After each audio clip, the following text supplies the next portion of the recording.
we're getting this stuff to be better, and as we go along. So can somebody give us some likes or some feedback if you can hear us now? We'll go ahead and continue, and we'll just modify along the way as we need to. Great, cool. All right. Hi, guys. So, all that you missed so far is I just went through all the medications I used to be on because of my allergies. So just letting you know that I have a lot of experience with allergies from my own experience, and then even more so as a practitioner, so this means a lot to me to help you in a natural way. And then also just gave a quote from Dr. Weston A. Price talking about how basically our foods, well, animals have been reproducing, and butterflies are healthy and birds are healthy, and the fact that we're not healthy is based on the fact that we continue to modify our foods. So I think that sums it up well, right? So we'll continue moving forward. So what is an allergic response? So things like having itchy, watery eyes, red, irritated skins. Sometimes people don't necessarily have a technical allergy. They can go to their doctor and they're not diagnosed with actual allergies, but they have irritations. So that was one of my issues when I was on all of those drugs that I showed you earlier. I went and I had the test at the doctor, and they said, oh, you're fine. You don't have any allergies. But certainly there was something going wrong. The fact that I had to be on all of those, I was still having trouble breathing at that point. I was still having all of this redness and itching and hives breaking out all over my whole body and my abdomen. When I was in my master's program for occupational therapy, there was one day that I was in school, and my hives just started going up my abdomen and started coming up my throat, and we didn't know what to do. My classmates and I were sitting there and we're like, should I go to the ER? I'm breathing okay, but it was that stress that was causing this to happen. So at that time, I didn't have all of the answers, and I wasn't using them, even though I did have some of the answers. I wasn't using them, so it was my bad. So I'll help you to keep that in. So asthma can be a little bit different than allergies, though. Asthma is more of a vasoconstriction that happens, and it can be a big response to adrenal stress. Asthma can also be related to a pH imbalance, and we'll talk about that a little bit later. So basically 71% of people in the U.S. are affected by either allergies or asthma. So we're not alone. Some of them are on a smaller grid, and some of them are much larger. For me, as a kid, I didn't have basically any allergies that I was aware of. As I grew into them as an adult, they were just expressing themselves. My body couldn't handle the toxicity anymore. So this review of metabolic rejectivity is if you eat a food long enough, your immune system will start to create antigens. So, things in your body that go and look for foreign invaders. So my cousin is a perfect example. At one point, back in the 80s, she was like, when we all learned not to eat fat, and when we learned to eat margarine and everything like that. And I want to say when chicken became popular, do you remember that phase when chicken, it's the healthiest thing you can do. So my cousin started eating white meat chicken, breakfast, lunch, and dinner, breakfast, lunch, and dinner. And by the time she was in college then, she was eating this chicken all the time, and she started to have these allergic type reactions. She figured out herself, of course, back then we didn't look what could be the problem. She figured out herself that when she was eating the chicken, she wasn't feeling good. And so now she just doesn't ever eat chicken again, because she really gave her body so much burden at that point. Now her body recognizes chicken as a problem. So that's the kind of thing, if you have an allergy or even an obtained allergy by metabolic rejectivity, by eating a food too much, even healthy foods, your body will start to recognize that substance as a problem. So basically you can think of that like an autoimmune type of reaction, where the body is now creating immune cells to get rid of this problem. So an antigen, I used that word so I wanted to define it. It's a substance that causes the immune system to create antibodies against it. Usually those things are chemical, bacterial, or pollen. So that's in the case of foods, it can be more of a metabolic type of irritation. So this is something interesting, going back to my own experience with allergies, is that when I was a kid, I loved it when the springtime came and when the grass and flowers were coming up. And at that point in life, my brother had bad allergies. And he would go outside to mow the lawn for just 5 minutes, and he'd come in and you have this big swollen face and runny nose. And I just wanted to mow the lawn, but my parents wouldn't let me. You know, they're like, no, you'll get run over by the lawnmower, and they didn't think I could handle it. So, you know, moving back and to now, ragweed. So ragweed produces 2 times as much pollen now as it did 100 years ago. And pollen, basically, carbon dioxide that's in the atmosphere acts as a fertilizer for plant growth, right? So every year that we have more carbon dioxide, plants are blooming earlier, they're producing more pollen, and we have an external load on our body now too. Besides the foods that we're eating, besides the medications and all of these things that are causing irritation in the body, we now also have more external load that can make us have allergies easier or faster.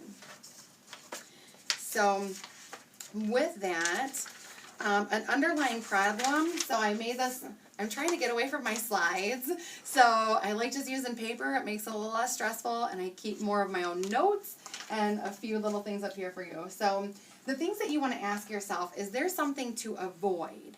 So when you're looking at, is there something to avoid? If I know that every springtime when I start to go outside and mow the lawn, I should probably avoid that. I know that that's going to cause an immune response. It's going to cause inflammation. It's going to cause an unhealthy body for me, right? So I should try and avoid that. You know, call somebody to do these things for you until you get a healthy program where you no longer, like myself now, have this response. I'm really happy to say too that my brother does a healthcare program with me, and last year he said, you know what? I don't think I experienced allergies this year. So last year was his first year without experiencing allergies, and he saw me do it, and you just don't think it's applicable all the time. Well, I'm not going to do what Kristen does, or I don't want to do that. It's time consuming. It's got money, whatever. It's healthy. But, he doesn't do all the same things I do, and he did a program, and allergies and other things went away too, so it was a real win. So he doesn't have to avoid cutting the lawn anymore, but if you're in that scenario and you're having active allergies, try and avoid those things that make it worse. If you notice that it's a food, if you notice that it is, something, a chemical, a toxin, that when you clean the bathtub, that your body becomes more irritated, avoid those chemicals. Try and use something more like, Meyer's soap or other Dr. Bronner's soap. That's what I use. I get the eucalyptus kind. It makes my bathtub and everything smell really nice and fresh, and it doesn't cause any of those allergy type of symptoms. Then, if you're allergic to everything, so if you're a person who, you spray a chemical and you're allergic to it, and you eat food and you're allergic to that, and you eat a different food, and now you're eating lettuce and tomatoes and carrots, and you get an allergic outbreak because of that, now it's time to start thinking that you really want to talk to your practitioner about this. If you're someone who's allergic to everything, it might not just be one of these things, but it could also be a genetic component. So if you have a genetic SNP that doesn't allow you to be able to, digest B vitamins, we can help you with that. That would be something that you want to mention to your practitioner. So basically, the MTFH gene, sometimes we have a SNP with that, and if we take methylated folate, then here we have methylfolate plus is the name of the supplement that will help you to actually use your B vitamins, not have that allergic type of reaction to everything. And that's just one of the components, but it's a component to consider if that's you. So, and then just a little bit of information on that. Basically, 42% of Americans who are of European descent probably have that genetic SNP. 14% of African Americans probably have that SNP, and 40% of Japanese have that genetic SNP. So if you're eating foods and you're, as you age, are getting more and more allergic reactions, that could potentially be a gateway to getting to your health. So if you have a short-term toxic exposure. So definitely I used to go cleaning crazy in the springtime, and that probably didn't help my allergies, but back years ago I used to use like the bleach, and I used to use all of the different things, and that's what I would call a short-term toxic exposure. That I was doing okay before I used all those cleaning solvents, but as soon as I used those, then I would come into the center here before I knew better, and I would get something like parotid PMG to help me with the chemicals that I had ingested, and now I was doing a chemical detoxification. I was experiencing allergies, but that was just because my mucosal membranes were now inflamed, red, they weren't intact. So all of those things, when you're considering, if you have red gingivitis, if you have puffy gums, you know there's a problem, right? If you have intestinal inflammation, redness, you know that that's a problem. You're probably experiencing things like gas and bloating or diarrhea. So this is all going to be a component too of then what we'll produce up here, which is your body won't be able to regulate and keep those healthy mucosal linings, and now you'll have redness, dryness, puffiness in here, in the sinuses or in the eyes, right? So if you have that damaged, mucous membranes in your gut, that's where you might be thinking, I'm allergic to everything. I can't eat these foods. And if it's something like, Cocoa Puffs, well, that should cause some irritation, right? But I'm talking about good foods. Foods that we should be able to sit down and eat a salad, have some citrus and not have it make us go completely haywire in our sinuses. So if you're in that group where you feel like, if you're like me and you had been eating bad, so one of the things that I just put right out there is that, before I was doing a nutritional program, back in the 80s, we kind of focused on low calorie input was good. So low numbers in meant, low energy expenditure, and you could keep your weight down. So these were the focus. So by the time I was out and doing things on my own, I was still following something like stopping at the gas station in the morning and grabbing a package of circus peanuts and grabbing a package of gummy bears because they were fat-free and, they were cheap. They were 2 for $1. So, and they tasted good. So those sorts of things were now causing problems in my intestines. As I got older, I had problems with that barrier, right? So now, then when I started doing a whole food program, I was implementing whole food eating. Whole foods that had their own enzymes in them so that they could help be broken down in my gut. I was staying away from the toxic foods, and I was also adding in, and something that you can add in now would be something like bone broth. So bone broth is incredibly healing for the gut and for the intestines. And if you're getting that allergic response to everything in your environment or anything in your environment, I'd say take one meal a day and skip it and replace it with some good bone broth. When you can make it, go look it up on the internet. There's great ways to be able to make it on your own. Other than making it on your own, if you buy it, just make sure you're getting good quality stuff. The Pacific brand tends to be really good. It comes in a little carton. It usually won't be fat-free or sodium-free, which would kind of negate the point of having bone broth.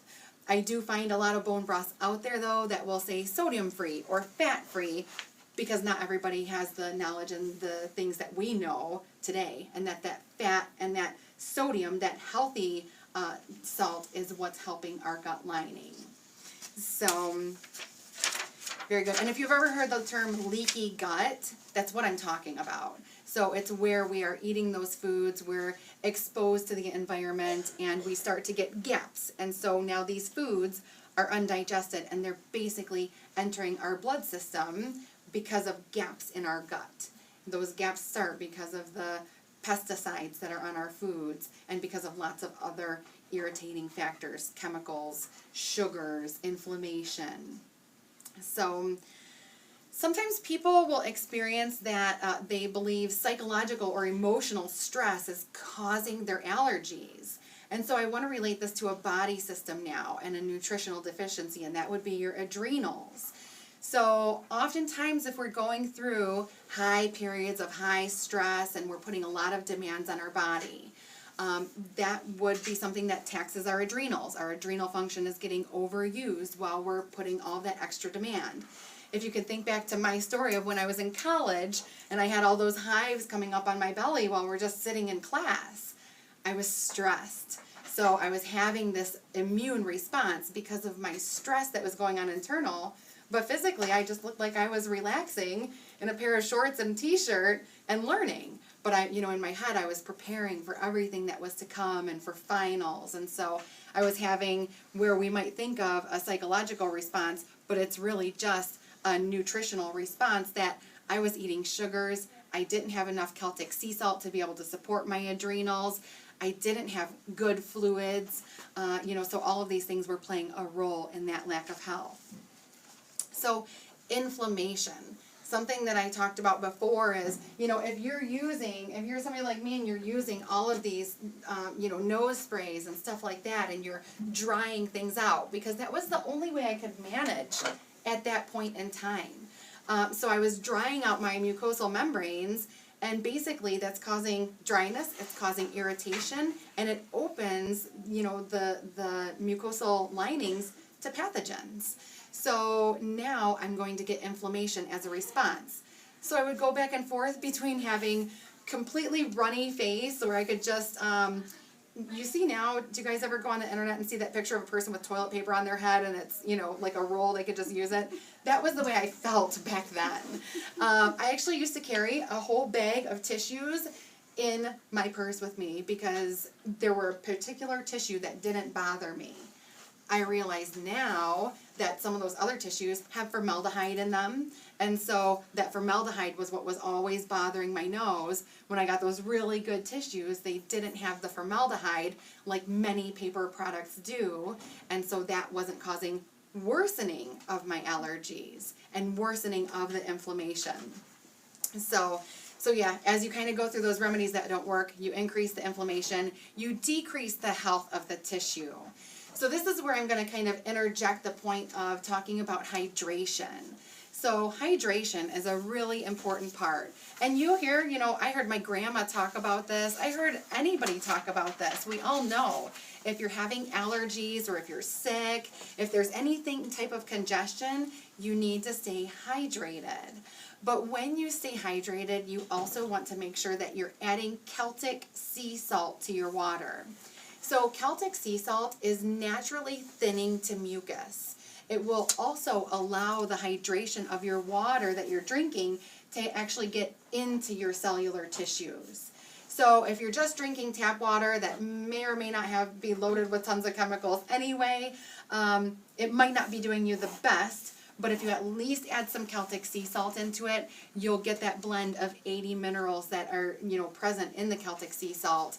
It's unrefined, and it will help your body to absorb the hydration, really make those tissues healthier, and then also have that thinning of a mucus. It's not a drying effect.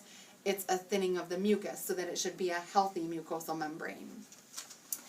So for the people who have asthma, when we test you in the clinic here, one of the things that we're looking at is your body overly parasympathetic or is it overly sympathetic?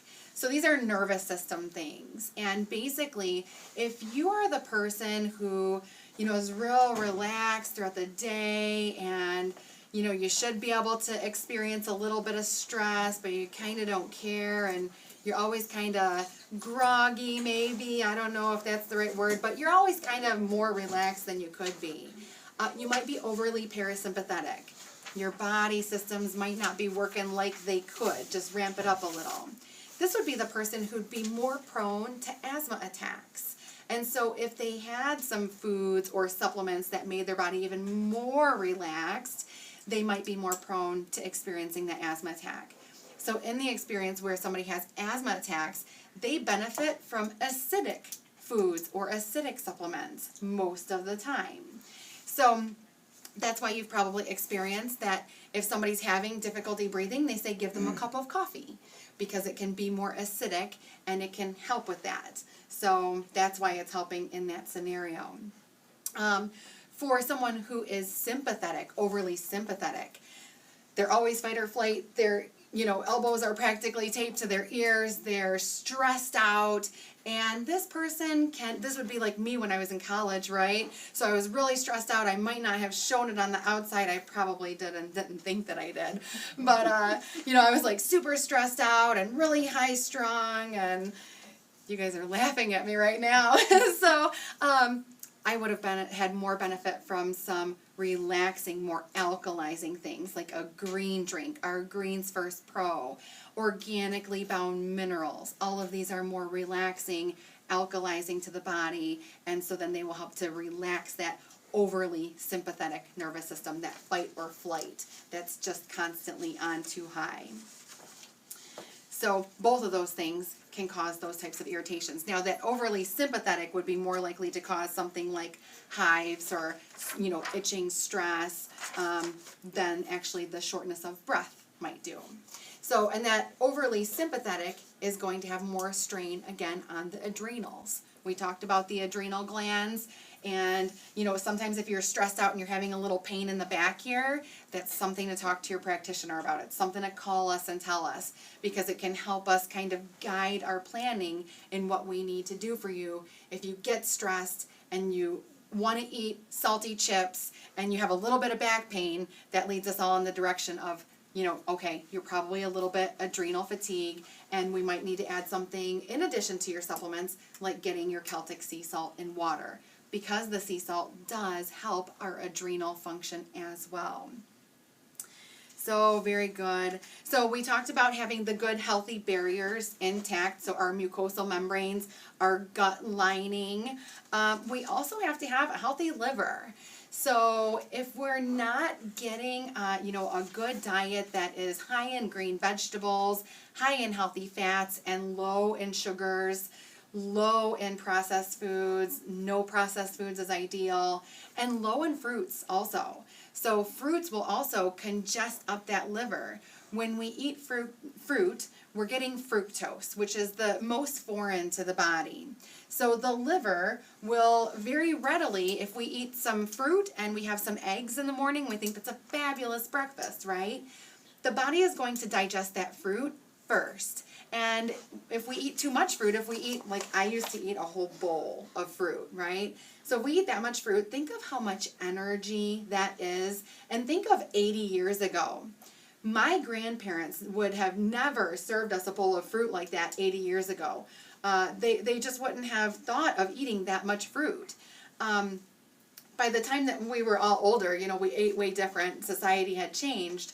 But before, we would have very small amounts of fruit, and it was almost served as like a dessert would be. And so if you're eating fruit, it should be treated the same. It shouldn't be a banana plus an apple plus a bunch of peanut butter for breakfast every morning, which is what I was doing all throughout college, because it was easy, it was on the run, that's what I could do.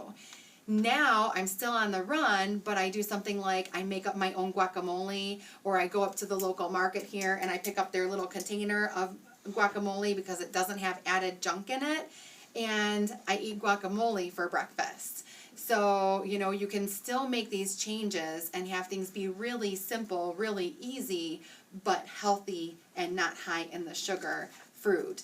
So the whole reason of that is to not congest the liver. So if we're congesting the liver, then we are going to end up having these congested nose, allergy types of symptoms. When we're actually able to cleanse the liver, we'll be having good bowel movements daily.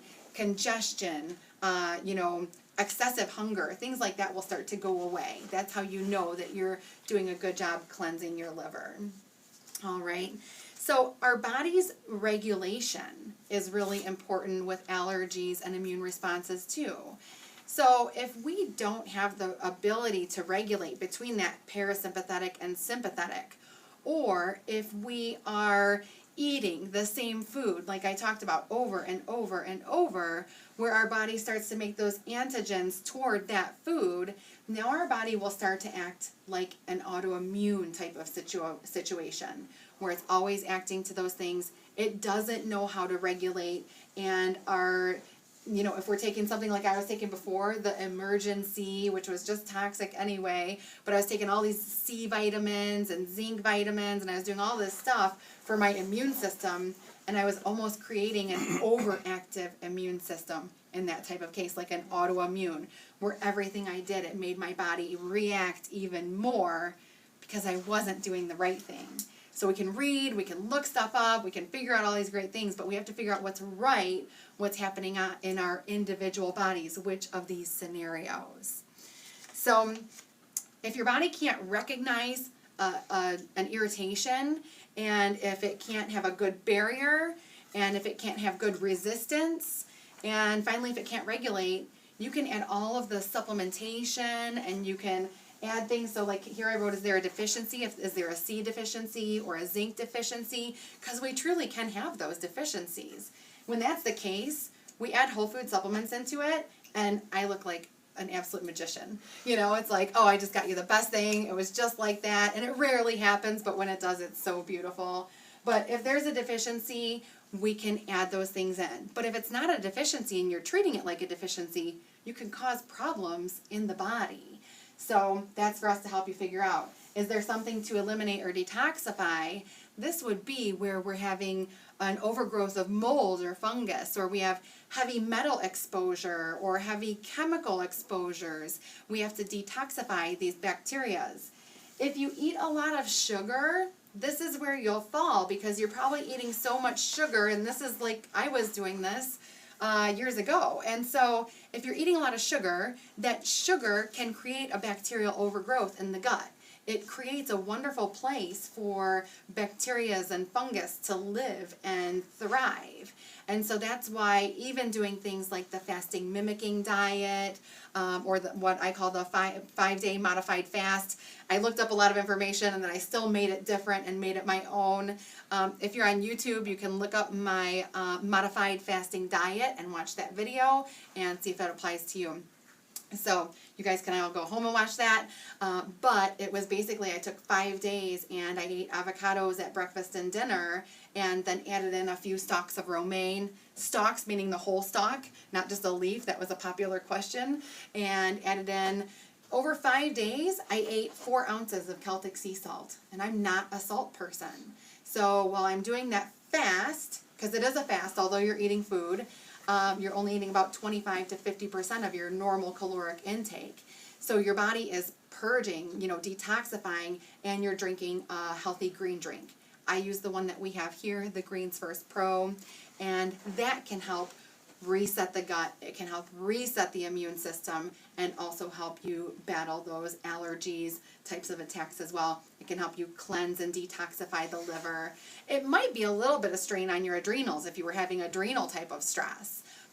At the same point, it could be a beneficial thing. If I go back to when I was in college and I was breaking out with all those hives everywhere, I was eating a ton of bad food, plus I had a ton of stress, and if I just got the right things into play, it would have helped me out to actually do a cleanse like that.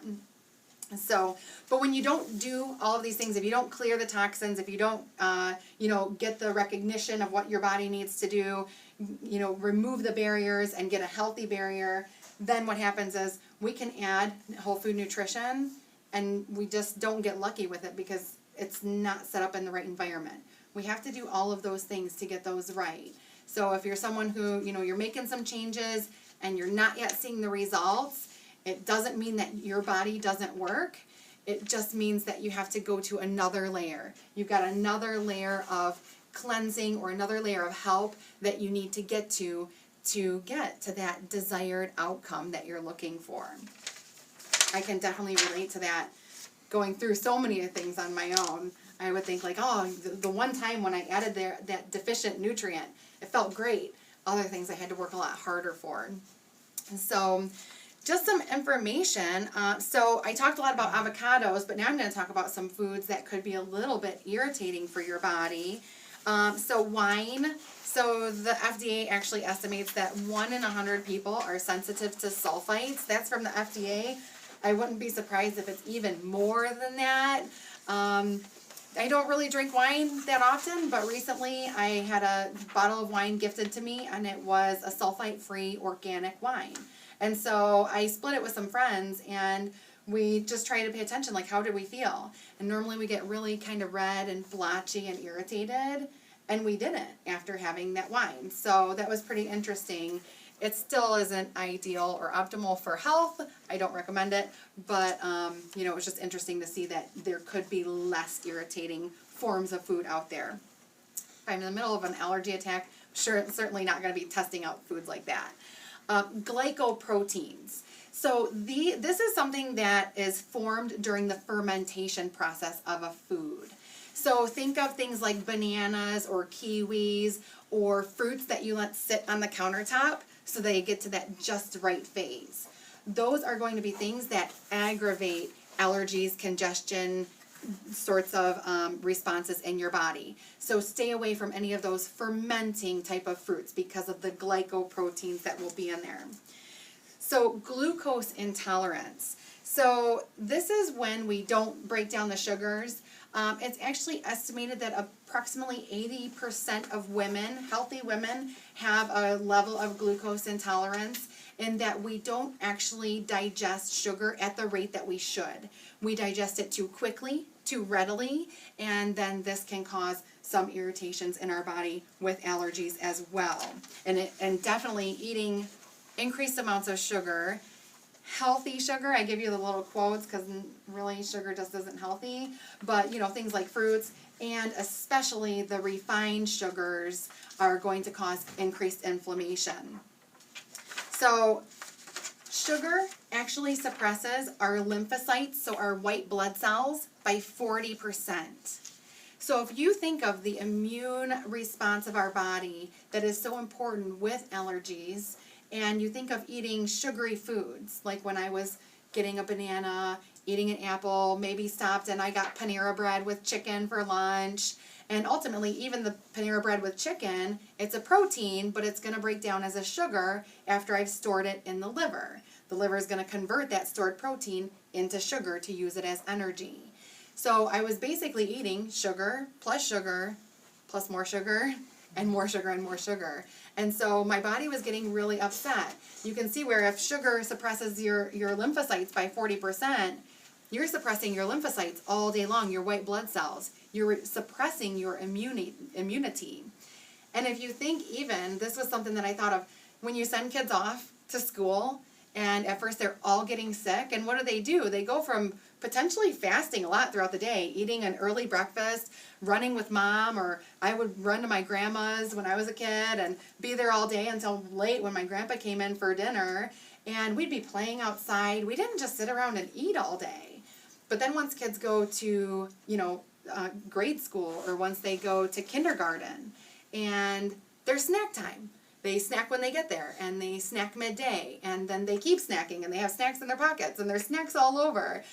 During one of my internships, I was in school for one of my internships, and I was amazed at how much the kids ate all day long. And it's things like goldfish crackers, it's, pretzel sticks, because you can't have fruits and vegetables out, and you can't have nuts, because lots of kids are allergic to nuts now. So that kind of comes back to a lot of this as to why they're actually allergic to it.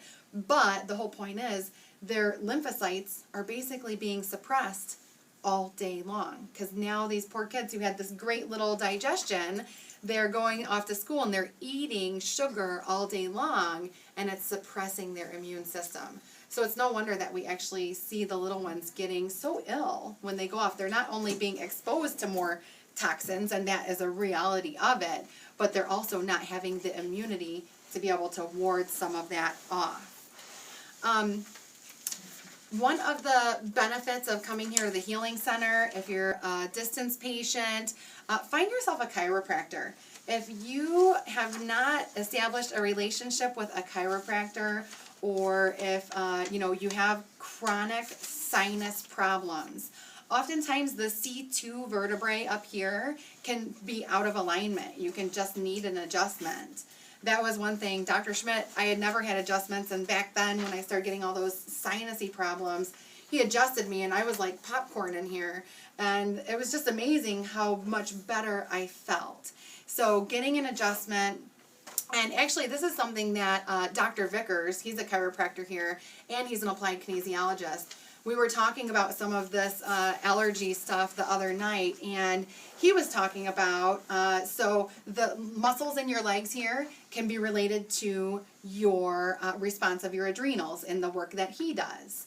And so we were thinking about it, and we were thinking about like physical fatigue, and then we were also talking about temperature fluctuations.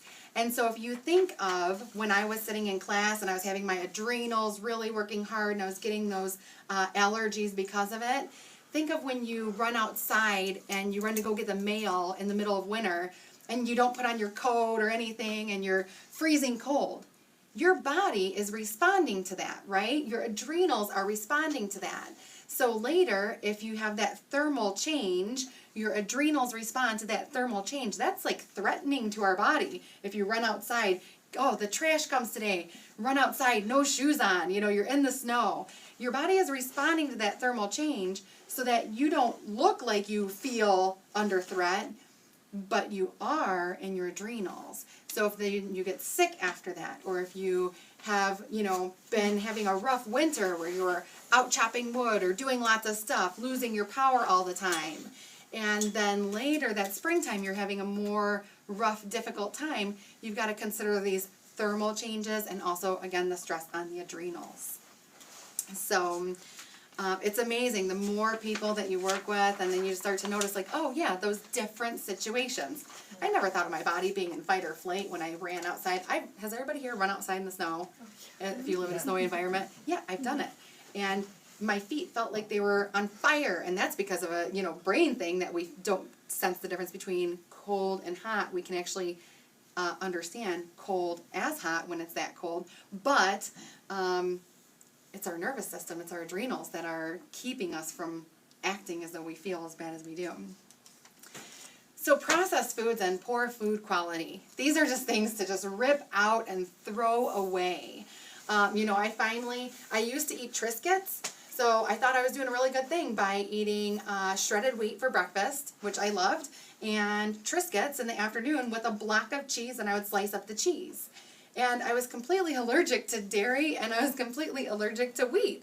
But this was the stuff that we learned, right? And it was easy to take some Triscuits in a box and some cheese. So if you're still eating those processed foods, and if you don't know if it's bad, look at it, read it. And if you can't understand half of what's on that label, get rid of it. If it's filled with soy components, get rid of it. If it's filled with sugar, get rid of it. And on that note, if you're going to the store and you're buying everything healthy and non-GMO and organic, but you're spending $7 on a box of crackers, maybe there's something different to eat there too.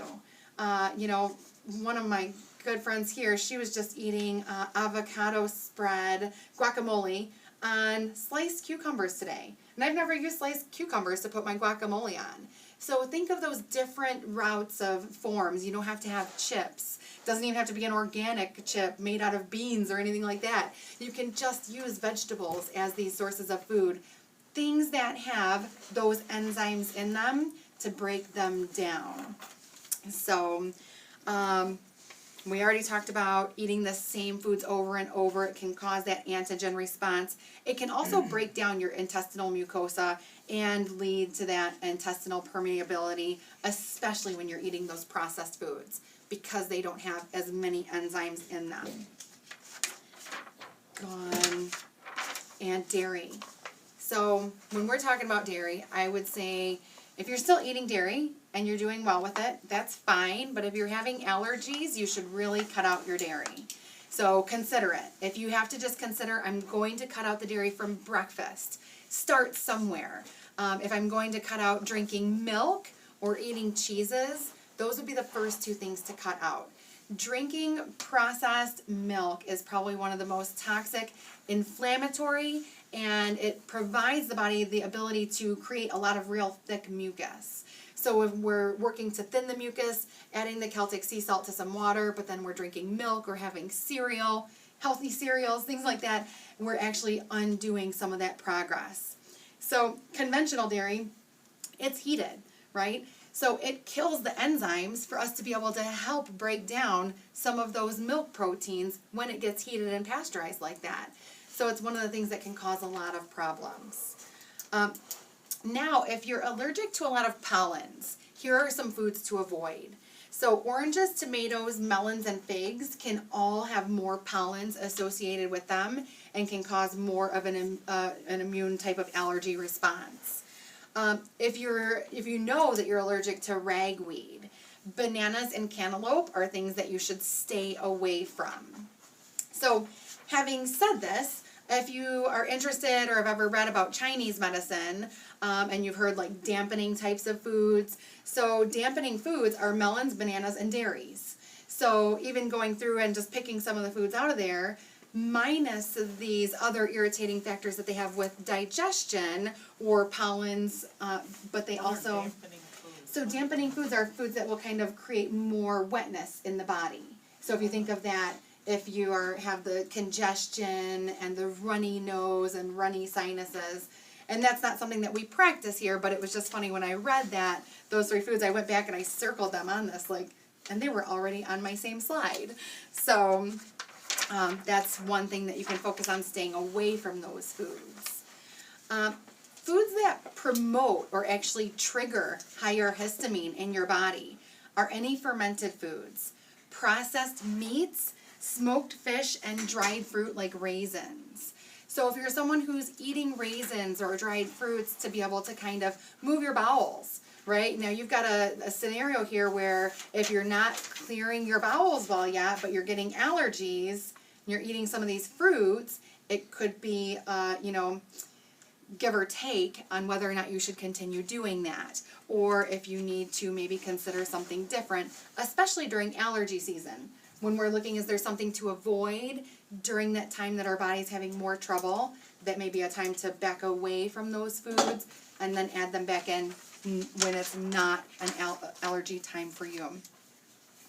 Foods can actually be histamine rich. So some foods actually just have a lot of histamine in them. And these would include mushrooms, avocados. So I talked about doing the fasting diet, but avocados, if you notice that you get more itchiness or inflammation, it could be that your body's acting to the histamine in the avocado. Eggplant, tomatoes, and sour cream, or anything that has like a vinegar substance to it. So histamine releasing are going to be, and I'm giving you all of these lists, not that you have to take an entire list, but you can make that mental check of, oh yeah, I eat bananas every day. Or, oh, I eat melons all the time because I love that they start coming into season. So make that mental list of the foods that I'm reading to you, if there's something you go for a lot, and if you can make any connection with your histamine reactions. So alcohol, bananas, chocolate. So even the good stuff, chocolate can cause some histamine reactions, histamine releasing. Eggs, particularly the egg whites. I don't believe in breaking an egg white and yellow and eating it separate. To me, that's food processing, right? You've actually processed that egg as soon as you break it into 2 separate components. So just like when we talk about, other foods and you've had the good stuff taken away from it, if you're allergic to eggs or having a problem with them, just avoid them in total if you can. Fish and shellfish, milk, papayas, pineapple, and strawberries. So with talking about the fermented foods, I wanted to take time to mention that apple cider vinegar can actually help in some scenarios when you're having an allergy type of reaction or an asthma type of reaction.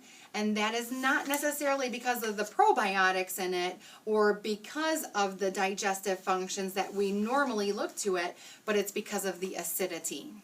So when I go back to when I was really having those high adrenal responses, I would actually put a little bit of apple cider vinegar in water, and I did well with it then. It would clear up my sinuses. It was one of the only things that could help me get through an entire day, besides, using the neti pot. That's when I wasn't using all that other junk anymore. But I was using the neti pot, I was using apple cider vinegar, and even if you think of the neti pot, cleansing and healing with the salt and the water, those mucosal membranes. Some of my patients ask if it has a place, and certainly if you've got, tight membranes in your nose, I used to be able to breathe in and my nose would rattle. It would go, "Rrr." My sinuses were so inflamed and upset. So if you're in that type of status, you might use a sea salt mist in your nose to be able to heal it. And if you're in the type of situation where you need to acidify your body, apple cider vinegar might work for you. If you're dealing with candida or fungus or mold issues, oftentimes that apple cider vinegar will make that worse. So that would be the time to avoid that. So when I wasn't having mold issues, I could use that. But now I have been, working on an anti-candida diet, and so that's something that's just on the back burner for right now.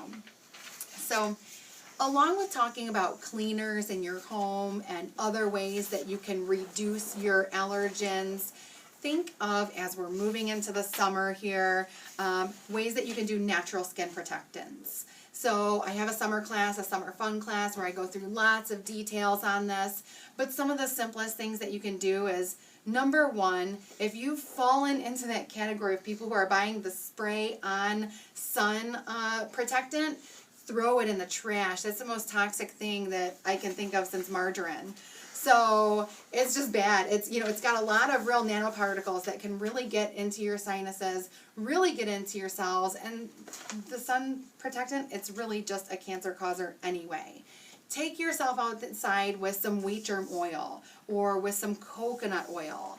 These oils have natural SPFs in them, anywhere from 6 SPF to a natural 20 SPF.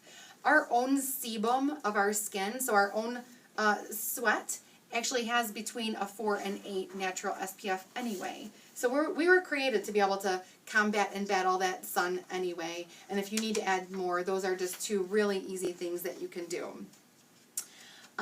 Moving forward, how are we on time?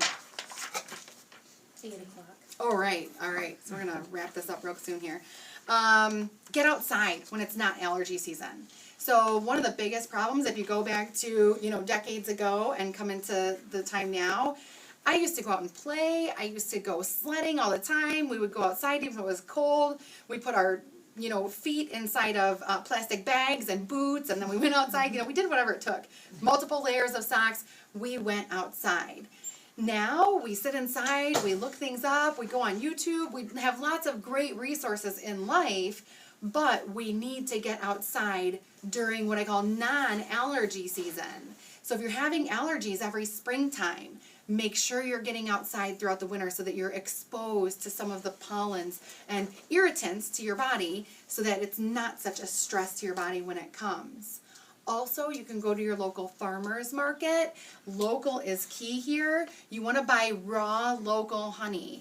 Eating a little bit of that raw local honey can expose your body throughout the year before allergy season hits. And I'm not talking a week, I'm talking months. You want to get this and have it with you. So eating that raw local honey so that way your body is more prepared to deal with those antigens, those toxins. So very good. Using natural insect repellent. So insect repellent is so bad for us, but using essential oils like lemon, eucalyptus, peppermint, lavender, rosemary, and tea tree can all be very effective. We have other brands that already have their blend, and we sell them here in our shop. They come in a little squirt bottle, but you can put yours together as well. If you're having allergies and you diffuse oils at home, some of the things that can help for allergies would be eucalyptus, peppermint, melaleuca, and lavender. If you're coughing a lot, a lemon oil can be very helpful. And if you're having hay fever type of symptoms, lavender, eucalyptus, rose, and peppermint can be helpful. So let's see here. I want to make sure I get through all of the real important points. Garlic, onions, and citrus fruit all have a high amount of quercetin. Am I saying that right? I looked it up, and I never say it right. I write it a bunch, but I don't ever have to say all these things. Quercetin. But that decreases histamine levels. So if you find that when you eat garlic, it clears your sinuses, there's an actual reason for that. I would say stick to the garlic. Onions can be a little bit of a problem if you have some challenges with immune things. If you've actually been here to the center and we've tested you and told you to go on an immune diet, you want to stay away from those onions. Spirulina and chlorophyll can be very alkalizing. They can also help you with heavy metal detoxification. But these can help with your sinuses in that way. Avoid coffee. So coffee can be good in that asthma type of response, but it can also tax your adrenals. So if your response is because of dampened adrenals and you're having coffee every morning, give it a day. See if you can have a tea instead. An herbal tea, a ginger tea, a lemon tea. These things can be helpful. Stay more toward root teas and less from black teas or green teas, which can be moldy. And flowery teas, you could end up with more allergies. Let's see here. Pineapple, kiwi, ginger, figs, and papaya can actually have proteolytic enzymes, which all reduce histamine. So if I would say if you eat a breakfast and you're doing okay, but you wanted to pack a small amount of papaya or a small amount of pineapple and you notice that you feel good after that, it can be because of those enzymes that are helping to break down and reduce the histamine response of your body. We talked about bone broth, local honey, hot spicy peppers. So has anybody here ever been on core black radish? It's black radish and it also has some cayenne. Did anybody warn you before you took it? Like it's hot? This is the Yeah. Spanish black Yeah, radish. okay, yeah. So the core black radish is really hot. It has cayenne in it. And Spanish black radish can be helpful too because it's drying. If you have that overproduction of mucus, if you've eaten lactose or if you have other immune challenges, that can be helpful. But cayenne or hot peppers have capsaicin in it. So that opens our airways and decreases congestion. So, looking at hot peppers, garlic, we're going to smell great by the time allergy season is done. Finally, eat foods high in omega-3s. Omega-3s are shown to reduce inflammation. They're shown to help with that mucosal membrane and thinning mucosal membranes. In studies that I've looked at, looking at omega-3s versus omega-6s, omega-3s actually help in the whole metabolic pathway of decreasing and breaking down things like, fatty tissues and tumor cells. And omega-6s increase it, right? And that is because of the anabolic type of metabolism that's going on there. So you want to get the omega-3s into your diet if you're having problems with allergies. So at this point, we're going to go ahead and say goodbye to you. Thanks for coming tonight, and we'll see you again soon.